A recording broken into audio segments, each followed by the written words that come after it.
I never say no to an ice cream. The relationship with time changes when you're captive. Living in a jungle is not something easy. It's not something that you just adapt yourself to. And I think that in my case, I didn't want to adapt.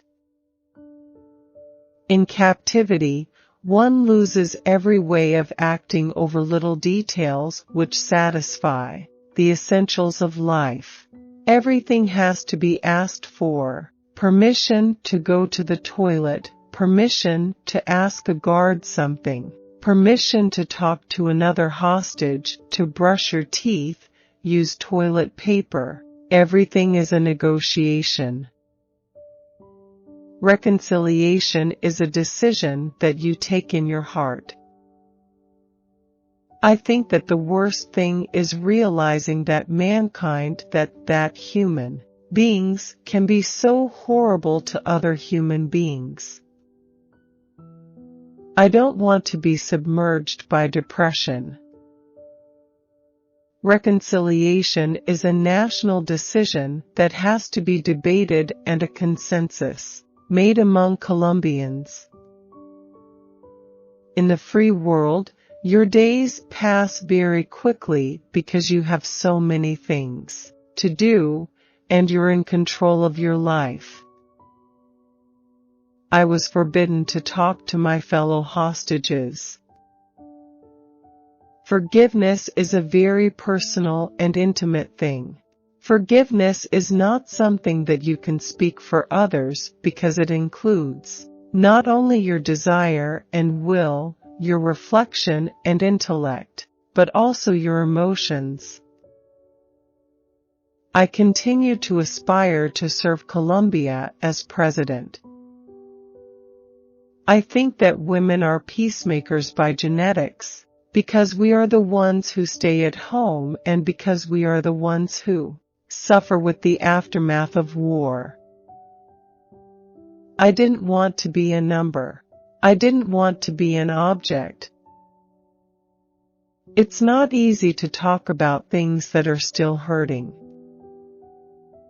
The only thing I've settled in my mind is that I want to forgive, and forgiveness comes with forgetting.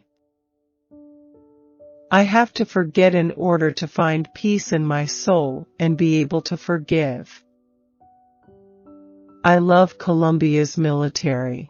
I love my country. I continue with the illusion of serving Colombia. Only God knows if it were to be from the presidency. When you have a chain around your neck, you have to keep your head down and try to accept your fate without succumbing entirely to humiliation, without forgetting who you are. During my captivity, I felt abandoned by everyone apart from my family and supporters, because there was no part of the political spectrum that would want me released. I carry the voices of all my family within me, and they were with me there in the jungle. After 6 years without seeing one, I love just seeing a smile. Every smile I see gives me hope. More than a victim, I am a survivor of a dehumanization process. In a kidnapping, you leave behind a lot of your baggage, like arrogance and stubbornness. France is my home, you are my family. I am carrying all of you in my heart. I owe everything to France. I have shed many tears of pain and indignation. We have to be aware of our fragilities as human beings when we see cruelty, to understand that in certain conditions, we could be cruel, too. You don't master your fear. You're not able to say, I'm not going to be scared. But what you can do is say, okay, I'm very, very scared, but I have to do this and this and this. I want to tell President Sarkozy, and through him, all the French people, that they were our support, our light. The voice of the Holy Father was like a light. I want to serve my country, but not necessarily in the political arena. I was in chains all the time, 24 hours a day, for 3 years. I tried to wear those chains with dignity, even if I felt that it was unbearable. You need tremendous spirituality to stop yourself falling into the abyss. I know that I have to give testimony about all the things I lived, but I need time. I had this belief that I couldn't just accept to be treated as an object. It was a problem of dignity. We can't continue with the justice of vengeance. Peace will require us to accept a certain degree of impunity. It's inevitable. When you lose your freedom, you are alone with your emotions and reactions. You can see, for example, the bad reactions you have in front of others or the way you could be dismissive or harsh. I am not irresponsible. In the jungle, every day is like the other. So you need to have a special discipline to make things different and to keep in your memory the dates and the days. And I think that's something that's very important when you are held hostage. You are a free woman, and then you become a prisoner, and you receive all kinds of orders. Sit here, stand there. That's it. You don't have the possibility of even moving to take your bag without asking for permission. I lived for nearly 7 years with the awareness that death was my everyday companion. The thing is that war is the opposite of negotiation. It's when you cannot negotiate, when you cannot talk, when you cannot reach agreements, that then you have war.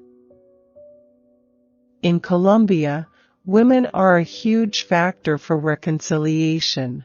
I have seen many strong women advocating for negotiations. I remember when the paramilitary were active, there were women close to the paramilitary asking for negotiations. It's easy when you have suffered to feel the link with what others have gone through. These years after my liberation were years of reconstruction, and I think I made the right decisions. I mean, I lost everything, my life, my father died. I didn't know anything about my children. A novel, it's also a way of attacking subjects that you cannot confront in the eye. Sometimes you need other people to embody situations so that you can talk about things that for you are important. And I think that being able to hope for the future is what builds in us the strength to just get rid of things that, in the past, can hurt. In the jungle, faith also became something very real. It helped me to understand what was happening to me and changed my questions. As a Colombian, the only way I can relate to my country is through suffering. I hope that my children and my grandchildren will relate to the beautiful country in a way that it is positive and loving. On one hand, it seems strange that a country that has suffered so much from violence and war would be debating if they want peace or not. But in Colombia, a part of society is deeply connected with the war as a means of making a living. I studied political science at the École des Sciences Politiques in Paris. I called my party the Green Oxygen Party because Colombians were choking. At first, I didn't want to accept that I had been abducted. I kept thinking, next week, I'll be freed. I didn't want to accept that people would forget me, that the government wouldn't do anything to negotiate our freedom. After a year, I came to understand that not only had 1 year passed, many more would come. We're humans. Why always turn human attitude into political behaviors? I hate that. Like in every peace process, and especially in Colombia, there are all kinds of problems that will come through. Not only is the process by itself very complicated, but it has lots of underground complications. You only can rest when have the truth, even when it's horrible.